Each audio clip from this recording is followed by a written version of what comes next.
এবার স্কুলের হেডমাস্টার বলছে, এর থেকে তুমি সব থেকে যাকে বেশি ভালোবাসো তার নামটা রেখে দাও, আর 5টা নাম কেটে দাও, আর 5টা নামকে রেখে দাও। বোর্ডের কাছে গিয়ে মেয়েটা অনেকক্ষণ ভাবছে। প্রেম ভাগ করা খুব কঠিন জিনিস। সে আর নাম কাটতে পারছে না। কার নাম কাটবে? নাম আর কাটতে পারছে না। এভাবে 5টা নামকে কেটে দিল। এরপরে হেডমাস্টার আবার বলল, এর থেকে তুমি আরো 3টে নামকে কাটো। 3টে নামকে কেটে দিল। থাকলো কটা? 2টো। এবার হেডমাস্টার বলছে, তুমি কাকে কাটবে? সব থেকে যাকে তুমি ভালোবাসো, তোমার নিকট প্রেমিককে, যাকে তুমি সব থেকে ভালোবাসো তার নামটা রেখে আরেকটা নামকে কেটে দাও। তখন মেয়েটা কি করবে? দাসটাটা একবার স্বামীর কাছে নিয়ে যাচ্ছে, না না, আমার এত যার প্রেমে আমি দুনিয়া করছি তাকে কেমন করে কাটি রে। একবার সন্তানের কাছে নিয়ে যাচ্ছে, না, আমার সন্তানকে আমি কাটতে পারবো না। যাকে আমি 10 মাস 10 দিন পেটে ধরে রাখলাম, সে আমার দুধের ফসল, তাকে আমি কেমন করে কাটবো? স্কুলের হেডমাস্টার বলছে, মা, যেভাবে হোক তোমাকে একটা নামকে কাটতে হবে। মেয়েটা অনেক কষ্ট করে তার ছেলেটার নামটা কেটে দিল।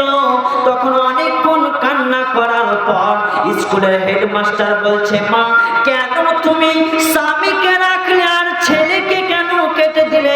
কারণটা তুমি একবার আমাকে বলো। তখন মেয়েটি বলছে, স্যার, আমি অনেকক্ষণ ভেবে দেখলাম যে আমার ছেলে পেটের ফসল, আমার ছেলে দুধের ফসল, কিন্তু ওই ছেলের যখন বউ চলে আসবে আর মাকে সে ছেলে দেখতে পারবে না, মাকে সে ভুলে যাবে। কিন্তু আমার স্বামী এমন একটি নিয়ামত যে মরা পর্যন্ত যতদিন বেঁচে থাকবো ততদিন আমার স্বামী আমাকে বুকের মধ্যে আগলে ধরে রাখবে। কিছু বুঝলেন আপনি? যে আপনার সন্তানের যখন বিয়ে হয়ে যাবে আপনার মাকে ভুলে যাবে। এবার আল্লাহ তাআলা বলছেন, আপনি কাকে প্রেম করবেন? সব থেকে আমি কাকে বেশি ভালোবাসবো?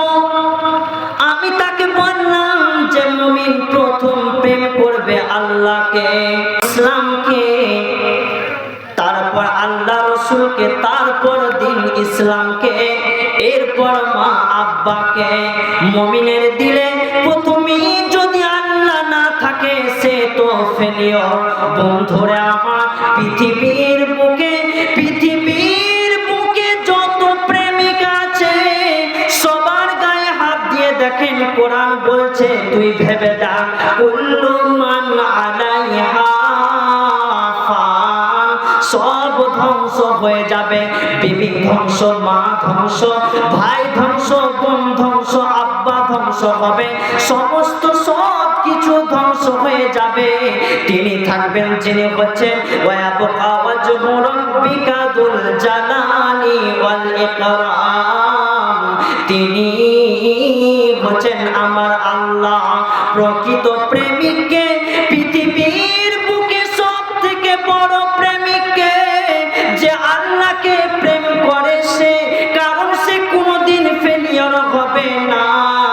দুনিয়াতে আল্লাহকে পাবে, মরে গেলে আল্লাহকে পাবে, সামান্য গুনার কারণে জাহান্নাম চলে গেলেও আল্লাহকে পাবে, কবরে আল্লাহকে পাবে, পুলসিরাতে আল্লাহকে পাবে, কঠিন বিচারের দিন আল্লাহকে পাবে।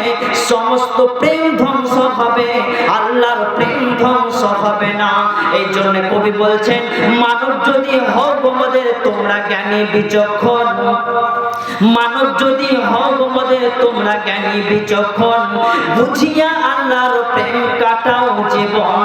ভূমিতে আসিয়া তুমি ভবের মেলায়, ভূমিতে আসিয়া তুমি ভবের মেলায়, সব চলে গেল কোথা দেখিতে কোথায়, নাই সে দেশে কেউ আল্লাহ ভিন্ন আর, এখানেও আল্লাহ নাই সে দেশে কেউ খোদা ভিন্ন আর, গরিবের তাহাদের বিন্দু পুকার, দেখিতে আসিলাম মেলা দেখা হলো শেষ, চলো এবার ফিরে যাই আপনার দেশ।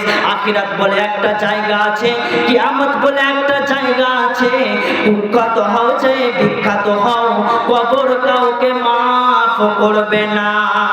লাল আবু জাহেল তাকে কবরে যেতে হয়েছে, উসবা উসাইবা সাইবা, উবাই ইবনে খালফ, আব্দুল্লাহ ইবনে উবাই